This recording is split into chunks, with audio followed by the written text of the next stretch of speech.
అందరికీ నమస్కారం. సారీ అండి, మీ పూజ సమయంలో మధ్యలో దూరం లోపల. అంటే నేను యాక్చువల్గా ఇక్కడ మంచిర్యాలలో మా అభిమాని రామస్వామి అని చెప్పి ఆయన కూతురు పెళ్ళికి వచ్చాను. ఉదయం ట్రైన్లో వచ్చాను, ఇక్కడ మళ్ళీ స్టేషన్కి వెళ్తున్నాను.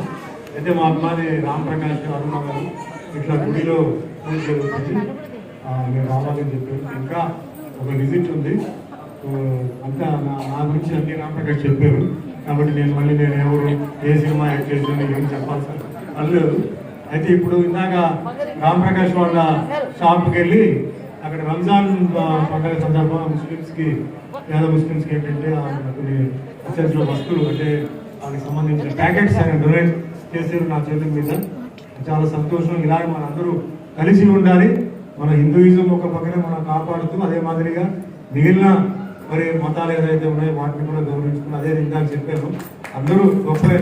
కానీ నేను అనవసరంగా ఎలక్షన్ టైం వచ్చినప్పుడు లేనుకొని రాజకీయ నాయకులు ఏదో చెప్పేసి మాకు దూరం చేస్తున్నారు. నేను ఒకటే అడుగుతున్నానండి, నాకు ఏదైనా ఒక మతం రిలీజియన్ చూపించండి. 200 సంవత్సరాలు మీరు ఇలాగే ఉంటారు, 200 సంవత్సరాలు నాకు ఏ జబ్బు రాదు, 200 సంవత్సరాలకి అన్నీ హ్యాపీగా ఉందని చెప్పండి. ఏది లేదు కదా, ఏ రిలీజన్కి వెళ్ళినా లేదు.